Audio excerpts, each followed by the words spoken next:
1947 में मिली आजादी को भीख कहने के बाद कंगना रनौत पर कई सारे एक्शंस लिए जा रहे हैं। कई जगह एफआईआर हुई है और सोशल मीडिया पर अब एक ही आवाज उठ रही है कि कंगना अपना पद्मश्री वापस करो। इसके लिए एक लेटर भी लिख दिया गया है। इसी बीच कंगना रनौत ने एक स्टेटमेंट जारी किया है जिसमें उन्होंने एक शर्त रखी है और कहा है कि अगर मेरी ये शर्त साबित हो जाती है, मेरी ये बात जो मैं कह रही हूं आप प्रूव करके बता सकते हैं, तो फिर मैं अपना पद्मश्री खुशी खुशी लौटा दूंगी।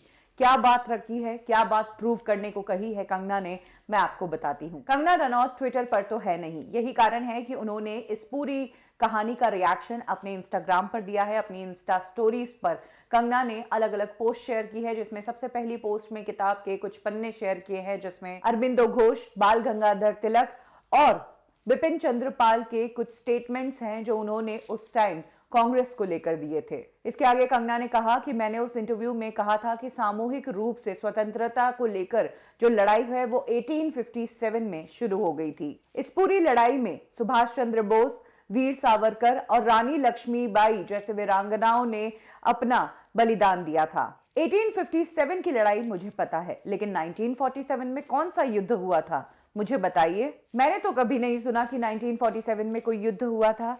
अगर मुझे 1947 के युद्ध के बारे में कोई बता सकता है तो फिर मैं अपना पद्मश्री वापस लौटाने के लिए तैयार हूं। उन्होंने कहा कि जब मैंने रानी लक्ष्मीबाई पर फिल्म की थी मणिकर्णिका, तब भी हमने रिसर्च की थी और हमारी जो रिसर्च थी वो 1857 के एरा की ही थी। इसके आगे कंगना कहती है कि गांधी जी ने भगत सिंह को मरने क्यों दिया, क्यों सुभाष चंद्र बोस को मरने दिया गया और क्यों गांधी जी का समर्थन कभी भी उन्हें नहीं मिला। एक गोरे ने पार्टीशन की लकीर क्यों खींची और क्यों स्वतंत्रता मिलने के बाद जश्न मनाने के बजाय लोगों ने एक दूसरे का खून बहाया। मैं इन्हीं सब सवालों का जवाब खोज रही हूं, कृपया जवाब खोजने में मेरी मदद करें। कंगना ने कहा कि जो कुछ भी होगा मेरे साथ, मैं उसके परिणाम भुगतने के लिए तैयार हूं। और जहां तक बात है मेरे इंटरव्यू की, तो मैंने जो कहा था उसमें यह बात है कि 2014 तक भले ही हमारे पास भौतिक रूप में आजादी होगी, लेकिन भारत की चेतना और विवेक 2014 में मुक्त हुए। पहली बार छोटे शहरों से आने के कारण,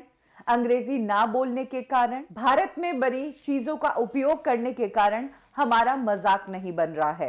आगे कंगना कहती है कि उस एक ही इंटरव्यू में मैंने सब कुछ साफ कर दिया था, लेकिन जो चोर है उनकी तो जलेगी, कोई बुझा नहीं सकता, जय हिंद कहकर कंगना ने अपनी बात को खत्म किया है। कंगना के इस स्टेटमेंट से बड़ा बवाल मच गया है। कंगना पर आधा दर्जन से भी ज्यादा एफआईआर्स अब तक दर्ज हो चुकी है और कंगना के घर के बाहर प्रदर्शन भी किया जा रहा है।